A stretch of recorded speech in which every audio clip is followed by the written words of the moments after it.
Everybody starts somewhere, and famous actors are no exception. While some exploded onto the big screen as fully formed stars, others had some less than stellar debuts.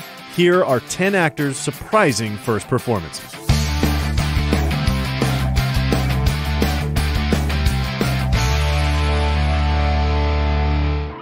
Starting us off at number 10, George Clooney. Before he decided to be an actor, and even before he graduated high school, Clooney found his way onto the set of a TV miniseries called Centennial, where he was an extra. And this was no great cameo. That's him, right there.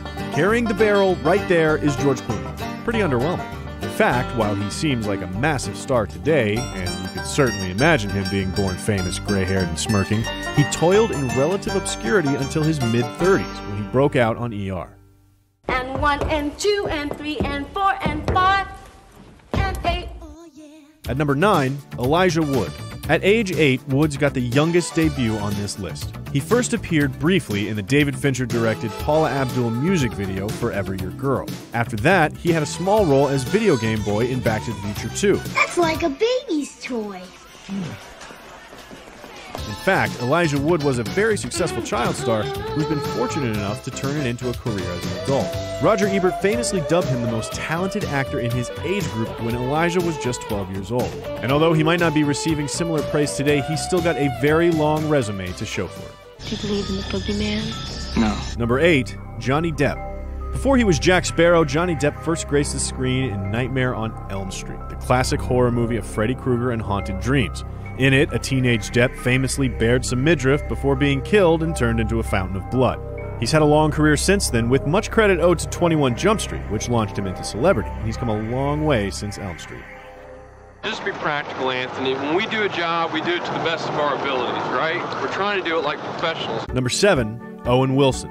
Owen Wilson's film career is tied very closely to his frequent collaborator Wes Anderson's. They were classmates together at UT Austin, where they co-wrote Bottle Rocket, a charming short film about two brothers who aspire to be thieves. And it was the same short that gave Owen and his brother Luke their first role. And it was the same feature that was remade from the short film that helped Owen Wilson really break out as a movie star. The two have continued to work together, having forged successful careers from their shared roots. And today, Anderson is known as the idiosyncratic director of The Royal Tenenbaums and Moonrise Kingdom, and Wilson as the goofy romantic of Wedding Crashers and Midnight in Paris. You know what the best part of my day is?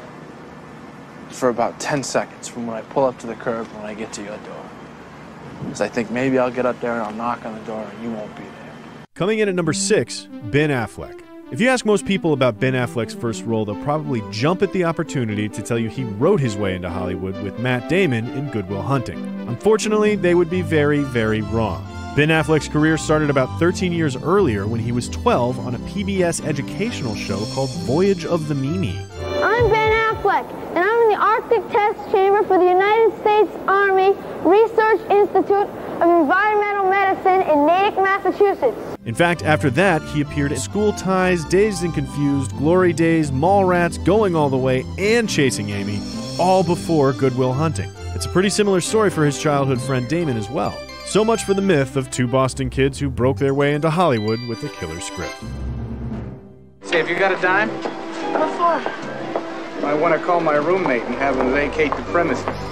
At number 5, Tom Hanks. Tom Hanks is one of the highest grossing actors in the world, and he's come an incredibly long way from where he started. In 1980, Tom Hanks premiered in a small supporting role in He Knows You're Alone, a low-budget slasher movie. Hanks played Elliot, a chatty psychology major who spends very little time on screen. In fact, the rumor is that he was supposed to die a typical slasher death, but he was so well liked on set that they decided to scrap it. Which figures, since Tom Hanks seems like about the nicest guy you could meet. But after He Knows, it took 8 years of mixed success before Hanks finally broke out with Big. But it was all momentum from then on, and nowadays he's one of the most recognizable faces on screen.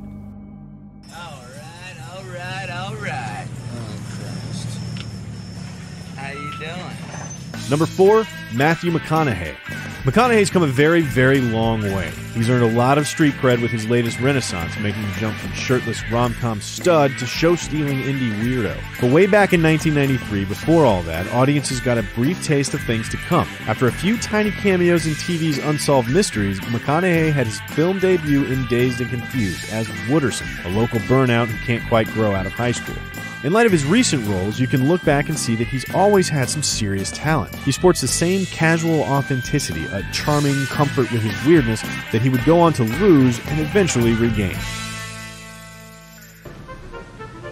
Okay. Counting down to number 3, Jean-Claude Van Damme.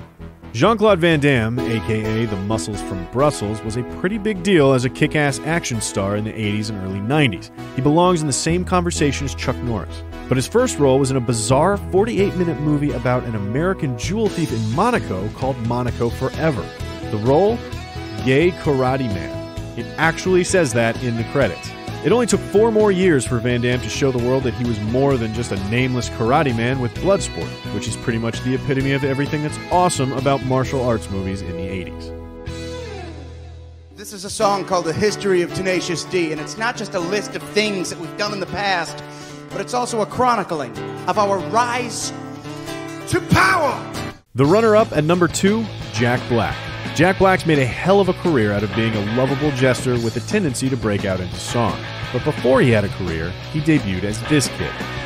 Just last night, I was lost in the jungle with Pitfall Harry, surrounded by giant scorpions and man-eating crocodiles. After his brief cameo, it was a lot of nothing for Black, some bit parts and background roles like this one from Demolition Man. He gradually pushed his way into bigger and bigger roles until High Fidelity 18 whole years later. As for Tenacious D, Jack Black's comedy band that seriously rocks, they got their start back before their movie, their album, and their HBO comedy series on Biodome as a goofy hippie band that graces the screen for about 3 seconds. Okay, brothers and sisters and misses and misters, here's your daddy-o with the sounds to go. And finally, at number 1, Morgan Freeman. We're cheating a little bit here, but this one's too good not to mention. After a few small parts, Morgan Freeman showed up on screen not as the voice of God, but as the voice of Easy Reader on the children's educational show, The Electric Company. Yes, the man most known for his omnipotent voice was originally known for sounding out vowels. It wasn't until Driving Miss Daisy, Glory, and ultimately Shawshank Redemption that Freeman cemented his place in the American film canon. But before that, he was the gold chain-wearing, song-singing, suave teacher of children PBS star that you see here,